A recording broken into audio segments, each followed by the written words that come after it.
Eh bien, bonjour à toutes, bonjour à tous. Aujourd'hui, un beau voyage dans le passé, puisque nous allons donc évoquer Venise au XVe siècle. Venise au XVe siècle, c'est quelque chose de très complexe, si on envisage à la fois l'architecture, la sculpture et la peinture.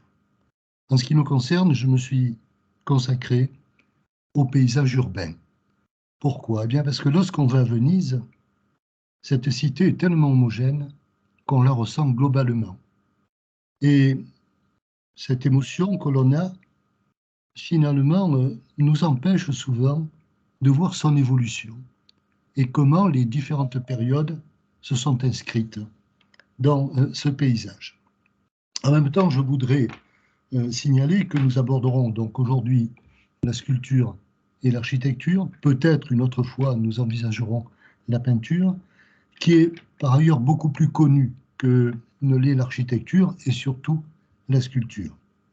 Et puis, je voudrais dire que ce que nous allons évoquer aujourd'hui, c'est l'intégration de Venise dans le contexte italien. Venise a été, jusqu'à la fin du XIVe siècle, une cité orientale, qui avait très peu de contact avec l'Italie, si ce n'est par le biais du contrôle des fleuves pour effectivement acheminer les marchandises et faire son commerce, et effectuer son commerce. Mais à partir de la fin du XIVe siècle, les doges qui vont se succéder vont mettre en place pour équilibrer les ressources de Venise, qui sont amoindries par la fermeture d'un certain nombre de comptoirs occupés maintenant par les Turcs. Eh bien, Venise s'est préoccupée de conquérir un espace vital sur la terre ferme. Et par là même, elle est entrée en contact avec les différentes républiques et principautés italiennes. Il est important de voir que c'est surtout dans le cadre, je dirais, d'une alliance avec Florence que cette opération s'est réalisée en deux temps, au début du XVe siècle et ensuite au milieu du XVe siècle. Et puis, un des doges qui a été très important, c'est le doge Tommaso Mocenigo. Tommaso Mocenigo, il a été dans cette fonction pendant 9 ans, de 1414 à 1423. Et il a orienté de manière irréversible la destinée de Venise en reprenant énergiquement, on peut le dire, l'expansion amorcée par son prédécesseur qui s'appelait Michele Steno. Et figurez-vous que le 4 avril dernier, c'était le 600e anniversaire du décès de ce doge, Tommaso Mocenigo. Alors après cette vision, je dirais, globale de Venise, avec les points qui frappent le plus lorsqu'on la visite, on va progressivement pénétrer dans l'histoire et l'évolution de l'art. Mais tout d'abord, je vous présente les deux principaux artisans de cette extension sur la terre ferme. Tout d'abord, le doge Michele Steno. Et vous avez là donc un portrait qui date de 1400. C'est un portrait en forme de médaille. On voit le profil. Et puis, à droite, vous avez le portrait de Tommaso Mocenigo, celui qui a été véritablement le doge qui a agrandi le domaine terrestre de Venise et qui a permis donc à la Sérénissime eh bien, de restructurer son économie. Mais tout d'abord, avant d'aborder, voyons quand même quelques traits fondamentaux de la cité. Ce sont les populations d'Aquilée et de la frange de Padoue qui fuyant l'invasion des Huns, ont occupé la lagune. Et vous avez là une photo qui vous présente la lagune telle qu'elle était, avec ces fameux lais, ça s'écrit LAIS, qui sont donc les bandes de terre, les îlots de boue émergents, et puis les différents canaux qui permettaient effectivement de circuler. Alors c'était un terrain difficile qui permettait effectivement à cette population d'être plus protégée. Alors ils ont investi un certain nombre d'îles de la lagune, avec une activité surtout de pêcheurs, et le seul contact qu'ils avaient, eh bien, c'était avec Ravenne, qui était restée une cité byzantine, et avec Constantinople, c'est-à-dire avec Byzance. Et donc, à partir de ce moment-là, on peut dire que Venise, qui n'est pas encore Venise, n'est-ce pas? C'est simplement une série d'îles occupées dans la lagune, des îlots debout, très difficiles à gérer. Et pour cela, donc, il a fallu mettre en place une technique particulière. Cette technique particulière, nous allons essayer de l'évoquer rapidement. Donc voici Venise maintenant avec ses fameux sestieri, c'est-à-dire ces quartiers, qui sont des entités autonomes dans la ville, avec très souvent une porte d'entrée qui est fermée la nuit, des campi, c'est-à-dire des cours et des petites places avec un puits.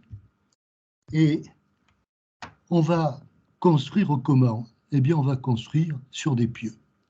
Et vous avez ici une gravure intéressante qui date du XVIIIe siècle d'un artiste qui s'est préoccupé de décrire effectivement ce colossal travail des Vénitiens. Cet artiste, c'est un Flamand qui s'appelle Jean van Grevenbroek et il a fait un manuscrit qui s'appelle La robe du Vénitien. Et là, vous avez 2 batteurs de pieux. D'ailleurs, de nos jours, on continue, n'est-ce pas, à battre les pieux, qui sont des pieux de chêne, que l'on enfonce effectivement dans l'eau et l'on construit dessus. Mais comment les enfoncer? Eh bien, et comment les disposer surtout? Eh bien, voici, vous avez sur la gauche le système, c'est-à-dire que les murs extérieurs, qui sont des murs porteurs, vont être posés sur 2 ou 3 rangées de pieux. Et puis, au milieu, où il y a moins de poids, il y a moins de charge, eh bien, on va passer en quelque sorte du rectangle puis du carré au cercle, et vous voyez que le nombre de pieux diminue vers l'intérieur. Alors, sur la gravure de droite, vous voyez, n'est-ce pas, on a le substrat solide dans lequel on a enfoncé les fameux pieux. Vous avez ensuite la déclivité du terrain, le terrain naturel. Et sur les pieux, on a mis donc 2 assises de planches de bois, c'est-à-dire pour avoir un niveau stable. Au-dessus, on construit en pierre d'Istrie, c'est ce calcaire à grains très serré, étanche, qui permet effectivement d'éviter à l'humidité de monter. À l'intérieur, on met du matériel de comblement, vous le voyez, pour stabiliser effectivement la structure, et au-dessus, on construit plus léger, avec des pierres, des murs de briques qui s'élèvent. Donc voilà comment Venise s'est construite, cette ville merveilleuse, étonnante, eh bien, repose sur une forêt de pieux, avec, je dirais, pour chaque niveau, une technique tout à fait particulière. Alors, vous avez vu ces différents sestiers, ces différents quartiers, qui comportent, bien sûr, pour la plupart, une église, et puis un campo ou plusieurs campis. Ces campis sont structurés de manière très curieuse. Vous avez, vous le voyez, un certain nombre donc, de lignes blanches qui sont faites par des pierres d'Istrie, par ce calcaire blanc. En fait, ces pierres délimitent un périmètre dans lequel les animaux ne peuvent pas entrer. Si des animaux pénètrent dans ce carré ou dans ce rectangle parfois, eh bien, les propriétaires ont droit à des amendes importantes. Alors pourquoi? Bien pour ne pas polluer l'eau qui est dessous. Parce que derrière, enfin en tout cas dessous ce puits, voici ce que l'on trouve. Vous avez donc dans la base, on a creusé, on a placé une couche d'argile que vous voyez donc plus foncée. Une colonne au centre et du sable filtrant, et puis vous avez donc ces petites ouvertures que vous avez pu apercevoir sur la photo précédente, par où l'eau de pluie va pénétrer. Elle va pénétrer, elle va traverser le sable filtrant, et par, je dirais, capillarité, elle va remonter dans le conduit du puits. Et lorsqu'elle arrive dans le conduit du puits, eh bien, elle est filtrée. Et toute l'alimentation en eau de Venise dépendait effectivement de ce système. Et vous comprenez que pour éviter que l'eau soit polluée, on avait donc ces espèces de limites bien marquées par la pierre d'Istrie. Alors, des quartiers, des campis avec des puits, et puis au niveau de ces îlots debout qu'on a confortés, sur lesquels on a pu construire grâce aux pieux, on va établir des éléments de passage et de circulation entre les différents îlots. Ce sont bien sûr ces ponts qui sont indispensables. Et ces ponts, bien, ils ont évolué avec le temps. Et ils font partie de ce paysage étonnant qui est celui de Venise. Les ponts les plus anciens, tels que celui-ci, il est sur le Rio San Felice, c'est pas très loin donc du Rialto, du pont du Rialto, et vous voyez que c'est un pont sans parapet. Et on a encore donc les pierres qui sont jointoyées par des tenons de fer à la manière romaine.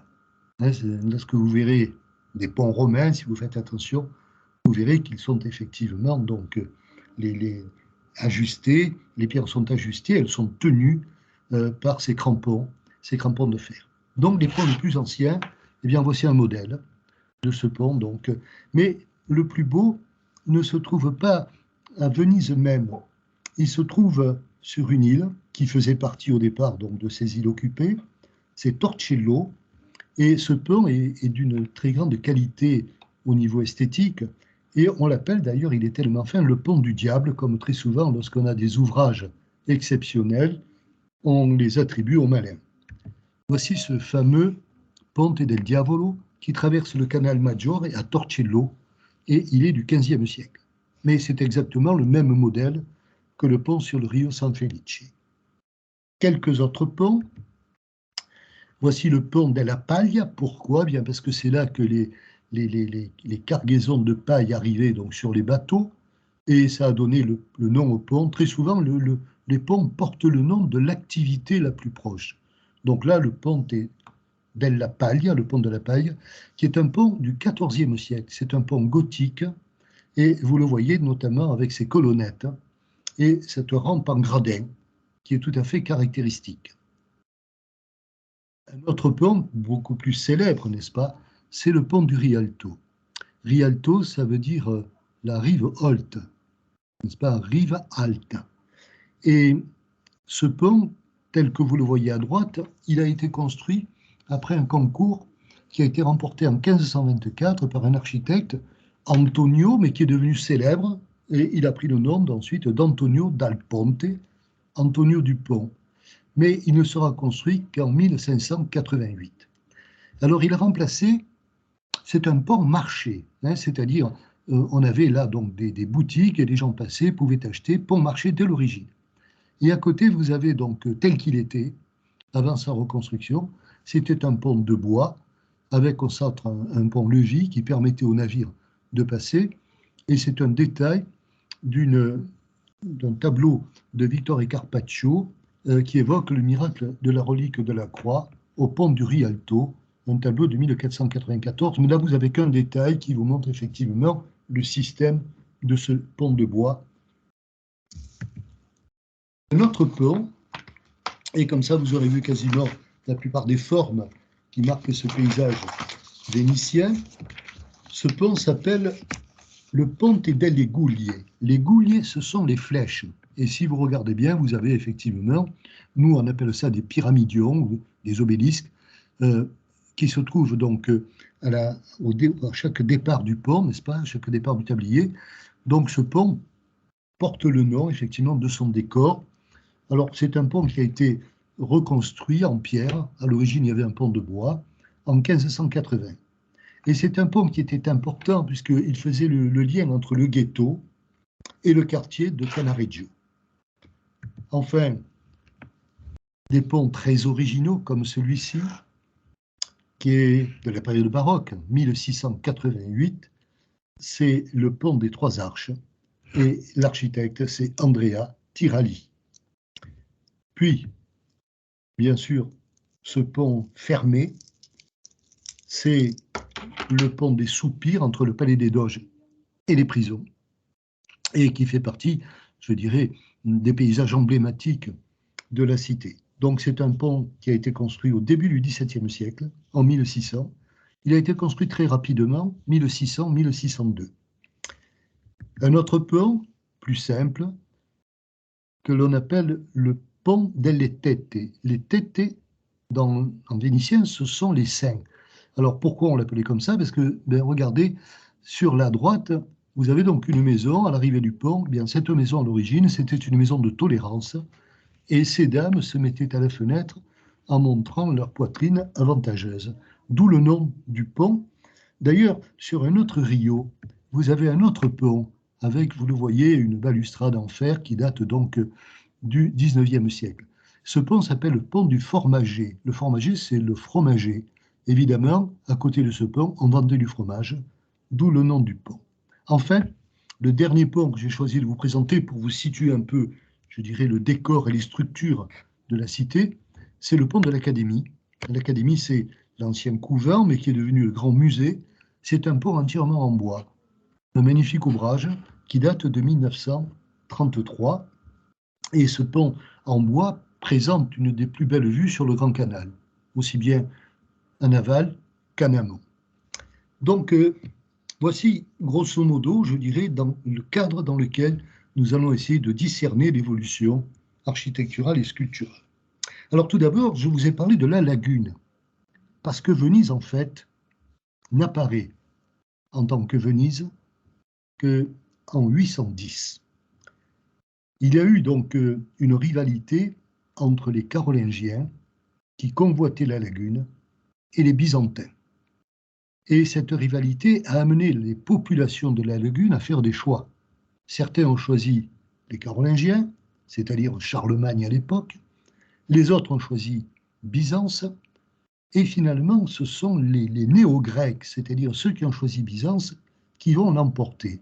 Et ils vont s'installer sur une des îles qui était la plus importante, Rivo Alto, qui va devenir Rialto, et c'est à cette époque, donc en 810, que naît Venise. Donc la Venise que vous connaissez, elle succède à une population qui était disséminée dans les différentes îles, Torcello, Murano, etc. Mais là, c'est Venise qui surgit, n'est-ce pas, et très rapidement.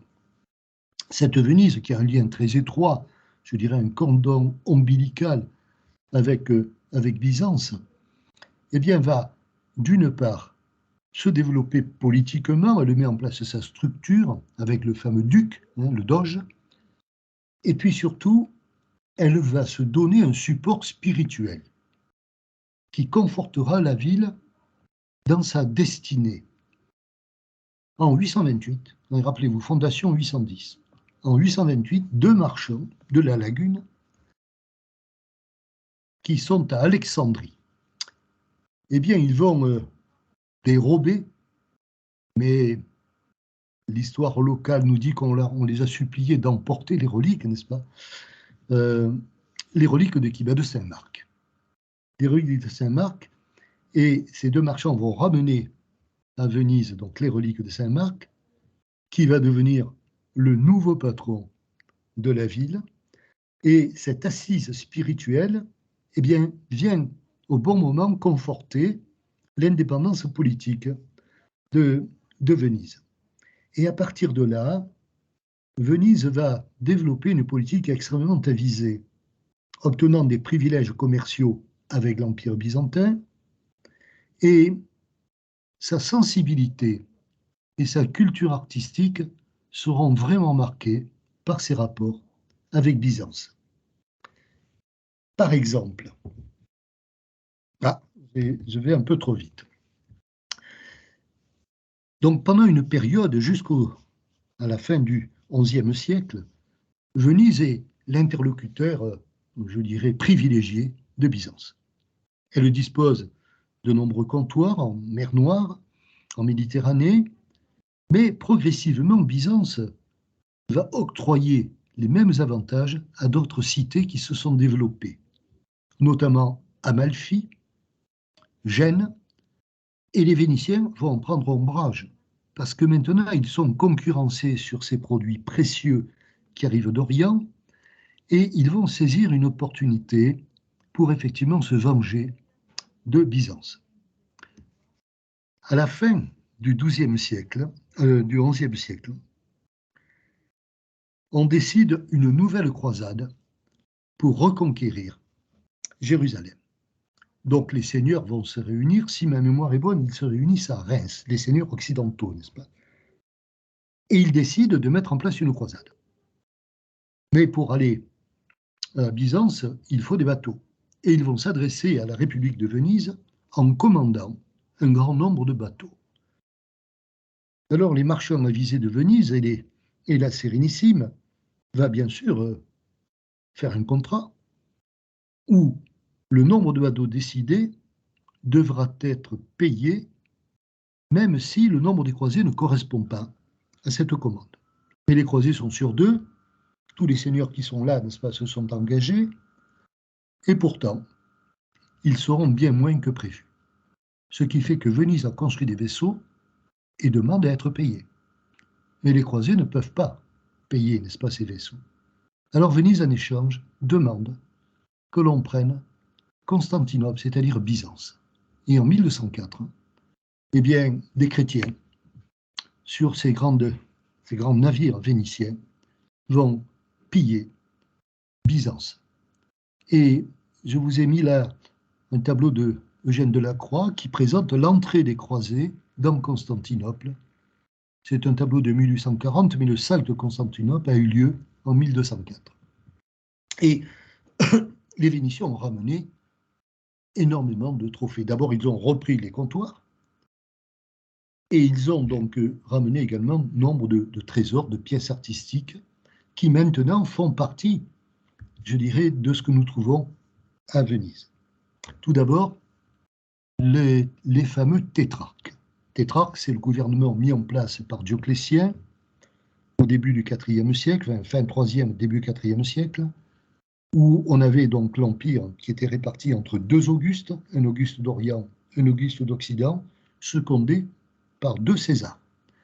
Et lorsque un des Augustes mourait, l'autre était aussitôt démis de ses pouvoirs et les Césars prenaient la place. Et donc ce gouvernement a permis de mieux gérer l'Empire, de restaurer notamment la politique financière. Dioclétien a été le grand artisan de cette purge financière qui a été réalisée. Et la capitale, bien sûr, à cette époque, va bientôt être Constantinople, donc avec Constantin, mais il nous reste cet ensemble remarquable en porphyre qui présente les tétrarques, c'est-à-dire les deux Augustes et les deux Césars. Et les Vénitiens ont récupéré ces statues et les ont passées, vous le voyez, sur le bas-côté droit de Saint-Marc, avec également un certain nombre de plaques de marbre que vous avez autour. C'est la partie la plus ancienne de San Marco, et qui arrive effectivement de Byzance. Mais pas que. Les fameux chevaux de Saint-Marc, dont on ne sait pas exactement la date. Pour certains, ils sont du IVe siècle avant Jésus-Christ, c'est-à-dire de la période hellénistique, période d'Alexandre le Grand. Pour d'autres, ils sont du IVe siècle après Jésus-Christ. Et ces fameux chevaux qui sont maintenant placés donc dans une salle haute de Saint-Marc ont quand même, il faut dire, des caractéristiques qui les rapprochent de l'art hellénistique, c'est-à-dire du IVe siècle avant Jésus-Christ. Une particularité, ils sont en cuivre. Donc, il y a eu d'autres éléments qui ont été rapportés, et Venise donc séparée effectivement dans cette période de couleur orientale. C'est ainsi la construction de la basilique Saint-Marc. La construction commence autour de 1060, c'est-à-dire dans cette période très favorisée entre Venise et Byzance, et se poursuivra après, n'est-ce pas? Et vous avez là, donc, avec le jeu de coupole, avec la polychromie notamment du support, vous avez donc, je dirais, un skyline qui est typiquement oriental et byzantin. La partie haute de la façade a été faite un peu plus tard. Mais là, vous avez vraiment une église qui rappelle par ses coupoles, etc., les églises de Byzance, et notamment, vous y pensez, Sainte-Sophie. Donc, influence byzantine qui se confirme également au niveau du décor. À l'intérieur, une lumière byzantine, dorée, grâce à ces mosaïques. Et puis au niveau du style, vous le voyez, les personnages sont détachés, sont hiératiques, pour la plupart ils sont immobiles, et finalement, ce n'est qu'à partir du XIVe siècle que ces éléments, en tout cas les éléments picturaux, vont se décontracter, vont avoir une aisance plus naturelle. Et le XIVe siècle, ça correspond effectivement à l'ouverture de Venise vers la terre ferme. Et bien sûr, dans une partie de Venise qu'on ne peut pas toujours visiter, il faut une demande particulière, vous avez donc ce magnifique mosaïque et vous allez voir la différence avec les premières mosaïques. Celles-ci donc sont 11e, 12e, fin du 12e, mais regardez, là nous sommes donc au 14e siècle et vous avez cette représentation de la danse de Salomé, la danse des 7 voiles. Vous avez Hérode, vous avez Hérodiade, et vous avez donc Salomé qui arrive avec une grâce étonnante, et elle porte sur sa tête le panier avec la tête de Saint Jean-Baptiste. Il y a toujours un substrat byzantin. Si vous regardez le personnage donc ici de Salomé, elle porte une couronne qui est caractéristique de l'art byzantin. De même que le vêtement, notamment les manches, n'est-ce pas, se termine par un décor typiquement byzantin. Mais la grâce, la ligne serpentine du corps, la façon donc, je dirais, de se comporter, ce côté séduisant, ça c'est plus byzantin, n'est-ce pas? C'est effectivement le gothique courtois qui pénètre dans l'art byzantin au niveau de ce décor. Alors, ce sont les grands ordres mendiants qui vont modifier progressivement la sensibilité artistique de Venise. Et nous assistons donc toujours dans ce XIVe siècle extrêmement important, nous assistons à l'arrivée des dominicains et des franciscains. Alors ils vont s'établir dans les parties qui sont les parties qui n'avaient pas été construites jusqu'à présent. Donc ils vont bien construire des quartiers nouveaux, et notamment ici nous sommes donc devant San Giovanni Battista, église que les Vénitiens appellent San Zanipolo, donc la contraction des deux mots. C'est une église gothique, quoique la coupole que vous apercevez sur le fond garde encore, je dirais, une coloration orientale. Mais c'est un gothique italien, c'est-à-dire il est encore très mural. Peu d'ouverture, parce qu'en Italie, on privilégie la peinture ou la mosaïque plutôt que le vitrail. Donc cet attachement, et en même temps, ça rappelle tout à fait le modèle qui a été la première église gothique de Saint-François, c'est l'église Saint-François d'Assise, à Assise, n'est-ce pas, qui va être le modèle de la plupart de ces grandes églises gothiques. Mais si nous pénétrons à l'intérieur, on aperçoit une construction d'une très grande ampleur. Très grande ampleur, avec, vous le voyez, un système qui est un système d'entrée. Ces entrées, ce sont ces éléments de mélèze qui forment effectivement, retiennent l'ensemble et surtout, vous savez que deux forces opposées s'annulent. Ce qui fait que grâce à ce système qui vient de la navigation, c'est ce qu'on met dans les soutes des navires, n'est-ce pas, dans la carène. Pourquoi? Parce que si les vagues frappent d'un côté, il faut répartir le choc. Et grâce à ces éléments, eh bien, dans les navires, on répartit effectivement le choc sur l'ensemble de la coque et non pas sur un côté. C'est le cas ici. Et l'église devient une espèce de boîte que l'on va poser. Et là où vous avez des colonnes importantes, ben dessous, vous avez des pieux qui sont également très serrés, n'est-ce pas? Et tout a été conçu avec ceci au départ. Mais ce qui nous surprend, c'est le chevet, le chœur, si vous voulez. Ce chœur, il n'est pas italien, il est français. C'est un chœur gothique rayonnant, c'est-à-dire que tous les niveaux sont ouverts à la lumière, que ce soit les grandes fenêtres, que ce soit les oculi, puis les fenêtres hautes, la lumière rentre copieusement, n'est-ce pas, très largement, et vous voyez qu'à l'extérieur, je vous ai fait la photo du chevet à l'extérieur, eh bien vous voyez ces ouvertures sur les 3 niveaux de l'élévation. Donc cette ambiance angevine, parce que si on compare, n'est-ce pas, ce chœur avec des modèles, ce sont des modèles angevins, mais d'où? Du sud de l'Italie. En effet, les Normands s'étaient installés dans le sud de l'Italie, ils ont été remplacés par effectivement les Hohenstaufen, c'est-à-dire avec Frédéric II, mais à la fin du XIIIe siècle, exactement en 1266, l'Italie du Sud est reconquise par Charles d'Anjou, Charles Ier d'Anjou. Et c'est la raison pour laquelle l'influence de ce personnage qui était très proche de l'Église, Charles Ier d'Anjou, qui bénéficiait de la protection de l'Église, de l'appui de l'Église, n'est-ce pas? Eh bien, les architectes qui travaillent dans le Sud, comme Pierre d'Angicourt, ont certainement influencé ici les constructeurs dominicains, puisque c'est la grande église des dominicains. Donc, une grande église importante avec des techniques spécifiques pour effectivement maîtriser les charges, réduire les poussées, parce qu'il n'y a pas de contrefort à l'extérieur. Donc, ce sont ces tenants, ces entrées, E-N-T-R-A-I-S, qui permettent donc de rigidifier et de former une structure qui soit une structure compacte. Alors, la façade s'élabore progressivement. Tout d'abord, au XVe siècle, le portail jusqu'au chapiteau est réalisé par un architecte dont on aura l'occasion de reparler, qui s'appelle Antonio Gambello.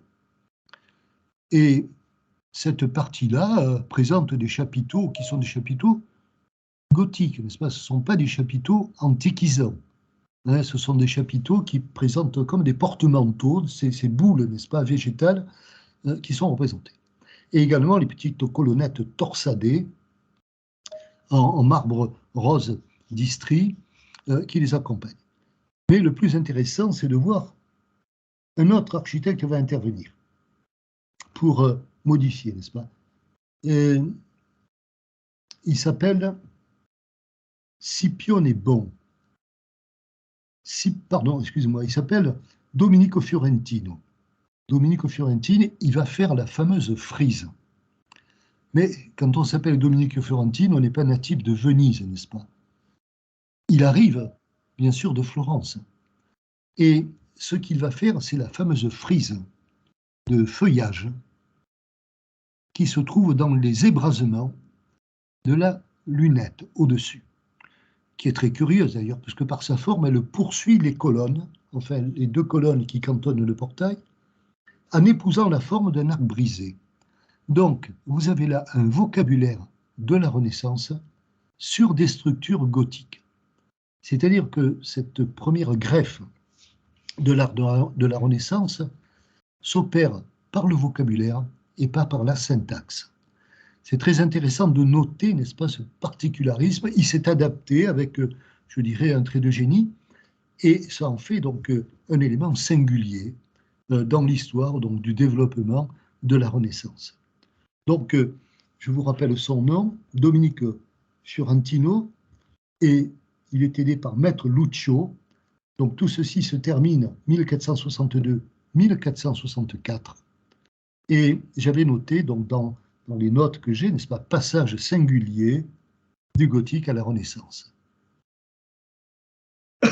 L'autre grande église, on a vu les dominicains, ce sont les franciscains. Dans cette grande église qu'on appelle Santa Maria Gloriosa dei Frari, ou tout simplement les Frari. C'est pas très loin d'ailleurs du quartier de San Marco. Elle est construite en 1335, mais se terminera elle aussi au XVe siècle. Ce sont des églises très très vastes, n'est-ce pas? Pourquoi? Bien parce que les dominicains, les franciscains évangélisent par le prêche.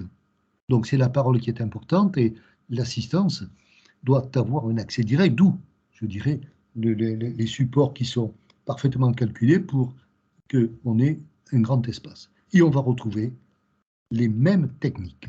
Regardez, avec également un chœur qui est très ajouré, ce qui se différencie des murs latéraux, et vous voyez ces entrées de mélèze qui permettent effectivement de bien maîtriser, de bien contrôler les poussées et de les réduire.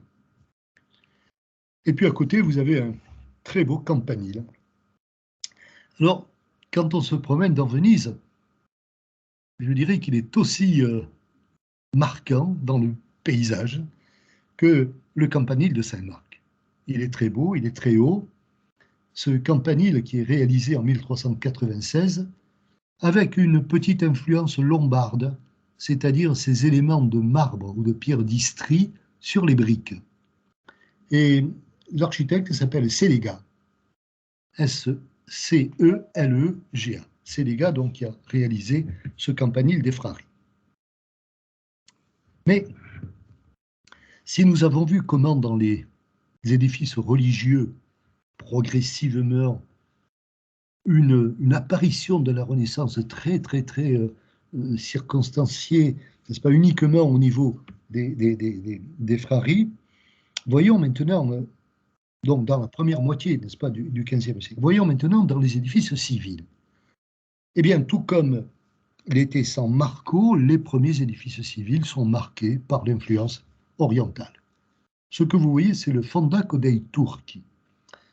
C'est du style romano-byzantin, c'est là où l'on entreposait les produits qui provenaient de Byzance. Alors, à l'intérieur, ça a été totalement requalifié en 1858 par un architecte qui s'appelait Buchette, B-U-C-H-E-T, mais la façade a été en grande partie préservée et elle nous donne le témoignage de l'influence byzantine sur les constructions civiles au niveau donc de la Sérénissime. Un autre élément montre effectivement ce passage progressif vers une modernité qui vient de la péninsule. C'est la modernité gothique. On a vu dans les églises combien l'influence orientale est progressivement remplacée par une influence gothique, avec les premiers extraits, je dirais, ou les premiers greffons de la Renaissance. Voici San Marco, voici le Palais des Doges, sur la petite Piazzetta. Palais des Doges qui a un caractère un peu fantastique.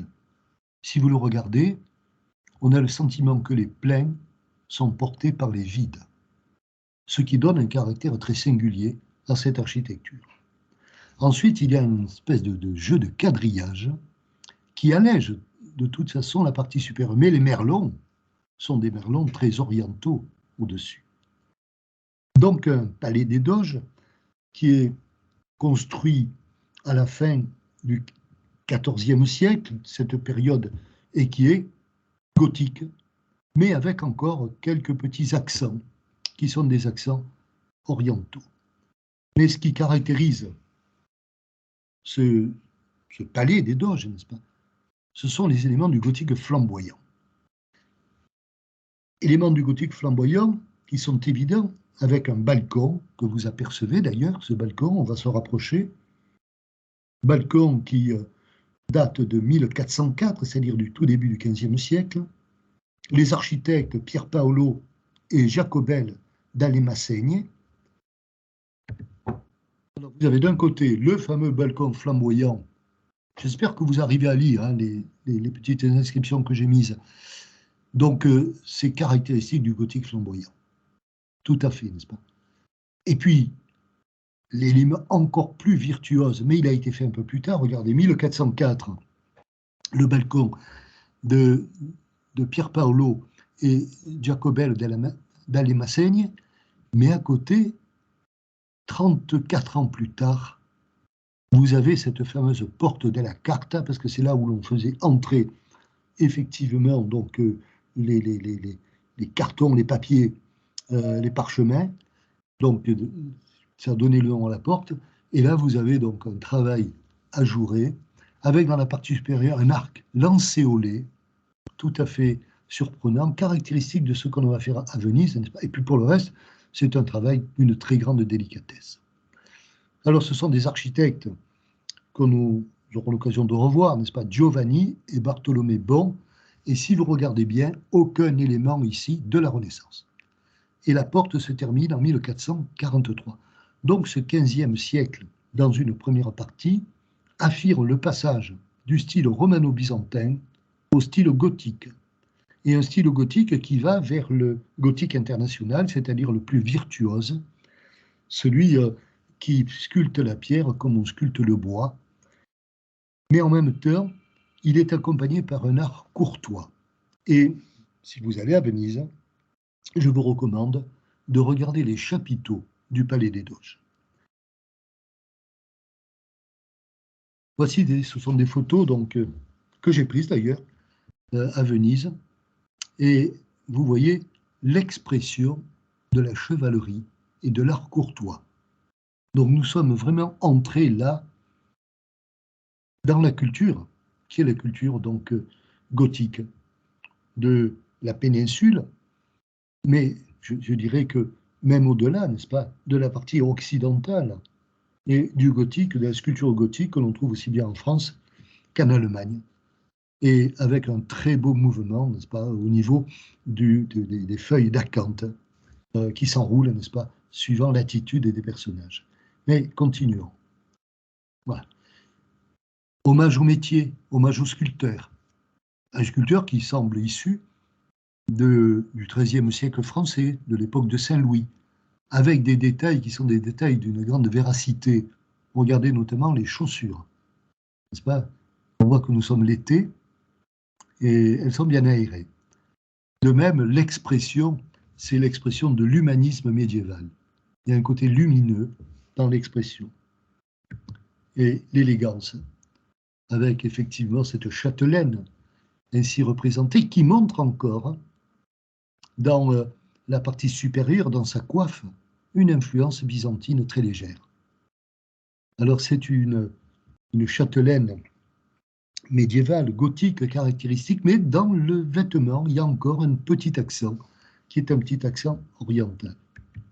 De même, dans ce couple, vous voyez donc l'homme qui est caractéristique de ce que j'appelle l'humanisme médiéval, n'est-ce pas?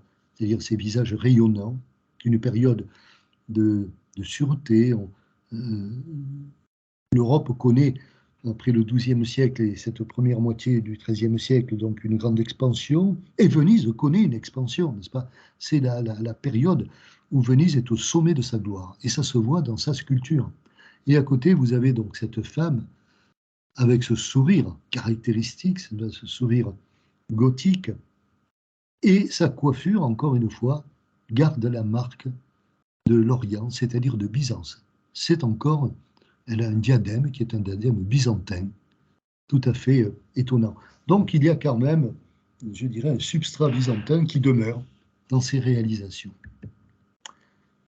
Alors le palais des Doges qui va servir de modèle. En vérité, je vais revenir en arrière rapidement. Voilà, regardez, vous avez donc au niveau de la galerie du premier étage, vous avez tout un décor avec des quadrilobes. Donc vous voyez ces 4 lobes dans l'espèce, je dirais, de médaillon, n'est-ce pas, circulaire. Vous avez ce jeu de quadrilobes.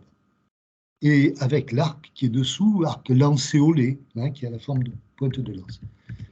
Eh bien, les palais que l'on construit à cette période, alors voici le premier, n'est-ce pas? C'est le palais Bernardo. Il est sur le Grand Canal, il est de la première moitié du XVe siècle.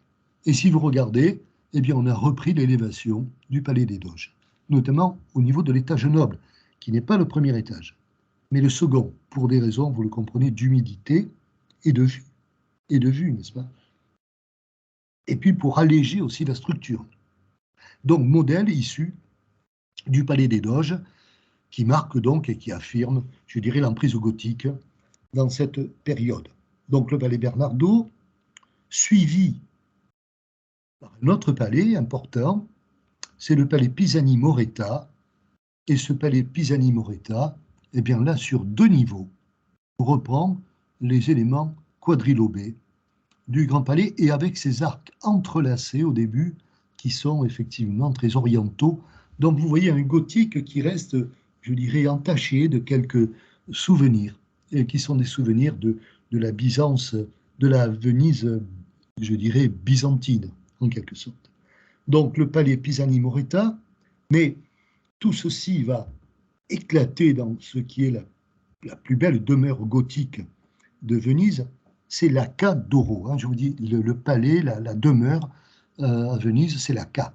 Donc la Ca d'Oro, qui est sur le Grand Canal. Et là, vous avez donc un travail d'une très grande virtuosité, l'utilisation des marbres. Vous voyez, donc c'est du gothique flamboyant avec des clés pendantes, décoré au niveau d'un art de surface, mais également une grande profondeur. Et vous voyez, dans la partie inférieure, c'est là où se tenaient les entrepôts, parce que Alors, on a affaire à un personnage important, n'est-ce pas? Celui qui fait construire ce palais, c'est le procureur de San Marco, procureur, n'est-ce pas, la justice. Et il s'appelait Marino Contarini, et il s'adresse à un architecte qui s'appelle Matteo Raverti, et nous sommes donc en 1421-1430. Cette grande période qui correspond à la fin du doganat de Mocenigo, de Tommaso Mocenigo, n'est-ce pas, est une période de très grande richesse. Et là, nous avons un des personnages les plus importants de la Sérénissime, qui construit ce palais, qui est devenu un musée absolument magnifique, avec des œuvres de sculpture dont je vais vous présenter un peu plus tard quelques-unes. Mais, événement important, déjà, je vous avais signalé qu'à 2 reprises, Florence a sollicité l'alliance de Venise contre les Milanais. Au début du XVe siècle, contre Gian Galeazzo Lorenzo, puis contre Philippe Maria Visconti en 1450. Et chaque fois, ça s'est soldé pour Venise par un acquis de territoire. Donc il y a, je dirais, parmi les différentes principautés et républiques de l'Italie, il y a un lien particulier entre Florence et Venise. D'abord parce que ce sont 2 républiques, ce qui était important, et ensuite parce que les Florentins disposent, je dirais, d'une qualité au niveau des teintures. Florence a des teintures d'une grande qualité, et 1/3 des vêtements les plus luxueux d'Europe passent par les ateliers florentins. Donc le commerce avec Venise est un commerce important. Or, que se passe-t-il? En 1428, les Albizzi, qui sont au pouvoir en Florence et qui sont opposés à ce qu'on appelle le popolo minute, le petit peuple, n'est-ce pas? Ils ont une politique qui est une politique très dure vis-à-vis du petit peuple, et parmi les gens qui sont les gens importants de Florence, il y a les Médicis. Mais les Médicis n'ont jamais rien fait contre le popolo minute, au contraire. Leurs interventions mesurées, bien sûr, eh bien, font une place au popolo minute. Ce que les petites gens, les petits commerçants, les ouvriers, n'est-ce pas, qui travaillent dans les teintures et dans la production de la laine, avaient remarqué. Et la pression augmente à Florence, et les Albizzi décident de redoutent la montée au pouvoir de comme de Médicis, et ils décident de le juger. Ils vont le juger, ils vont l'exiler. Et il va partir où? Il va partir à Venise. Il sera reçu avec des grands honneurs à Venise, où il y avait déjà, je dirais, un quartier quasiment florentin. Et lorsqu'en 1432, les Albizzi sont chassés et que Comme est rappelé en grand triomphe, n'est-ce pas? Eh bien, il fera une entrée à Florence accompagné par l'armée vénitienne. Donc, il a gardé, comme l'ancien, un très bon souvenir de l'hospitalité de Venise et de la marque de respect, et surtout aussi de l'accueil qu'il a reçu de la communauté florentine et toscane qui se trouvait à Venise. Et pour les remercier, eh bien, il va demander à Donatello de sculpter ce Jean-Baptiste que vous avez donc sur la gauche, ce Jean-Baptiste très expressionniste qui est à 1000 lieues de l'art courtois que l'on trouve, vous l'avez vu, au Palais des Doges, mais qui va frapper par sa vérité, une foi, une piété populaire aussi forte, aussi intense, va marquer les esprits, n'est-ce pas? Et il y aura à Venise un courant expressionniste qui va se développer. Et ce Saint Jean-Baptiste se trouve donc dans l'église des Frari, Santa Maria Glorios dei Frati, dans une chapelle qui était financée par les Florentins. Et nous sommes donc autour de 1450.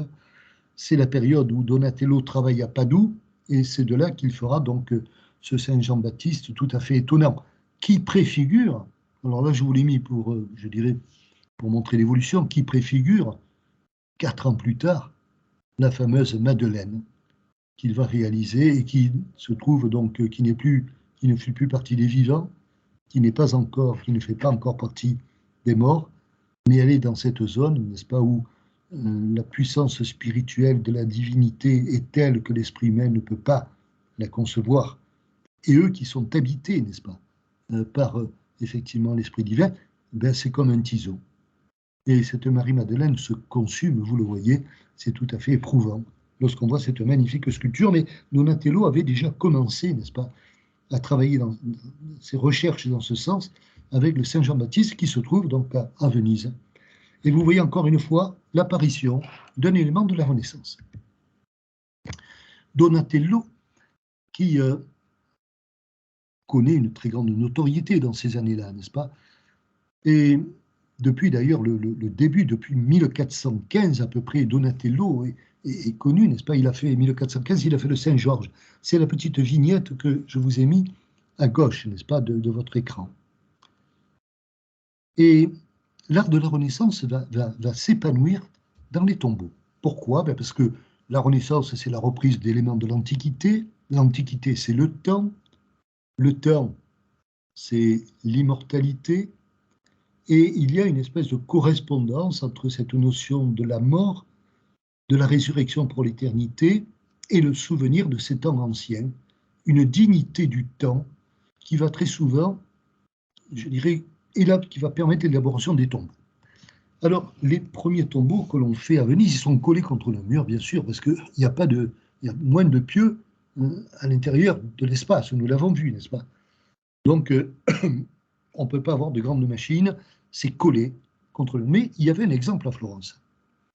Au baptistère Saint-Jean, en 1425, Donatello, avec Michelozzo, avait réalisé le tombeau de l'antipape Jean XXIII, qui était devenu l'archevêque de Florence, et les Médicis lui offrent donc ce tombeau, je dirais, ce tombeau pour ce pape, qui était devenu leur ami, n'est-ce pas, puisqu'il s'était retiré de la compétition grâce à l'action des Médicis, ce qui a donné du prestige aux Médicis, qui ont été reconnaissants vis-à-vis de cet archevêque.